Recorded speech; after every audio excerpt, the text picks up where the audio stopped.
En ce temps-là, Jésus appela ses 12 disciples et leur donna le pouvoir d'expulser les esprits impurs et de guérir toute maladie et toute infirmité.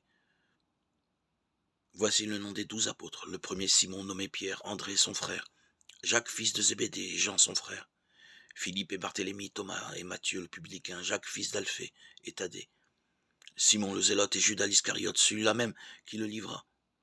Ces 12, Jésus les envoya en mission avec les instructions suivantes.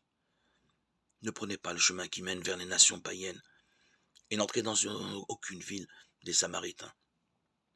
Allez plutôt vers les brebis perdues de la maison d'Israël.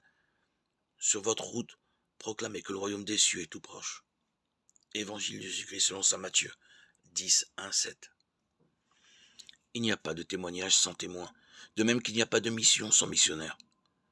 Pour collaborer à sa mission et continuer son œuvre de salut, Jésus choisit et envoie des personnes qui seront ses témoins et ses apôtres.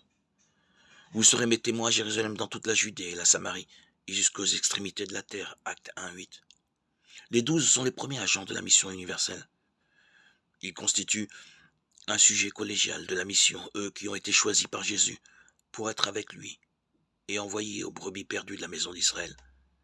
Cette collégialité n'empêche pas que, dans le groupe, se distinguent des figures particulières comme Jacques, Jean et par-dessus tout Pierre, dont la personne est tellement en relief que l'expression Pierre et les autres apôtres, acte 2, 14, 37, s'en trouve justifiée.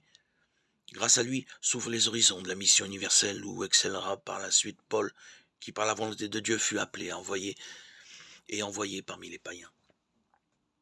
Galates 1, 15, 16. Dans les premiers temps de l'expansion missionnaire, nous trouvons à côté des apôtres d'autres agents moins en vue qu'il ne faut pas oublier. Et il y a des personnes, des groupes, des communautés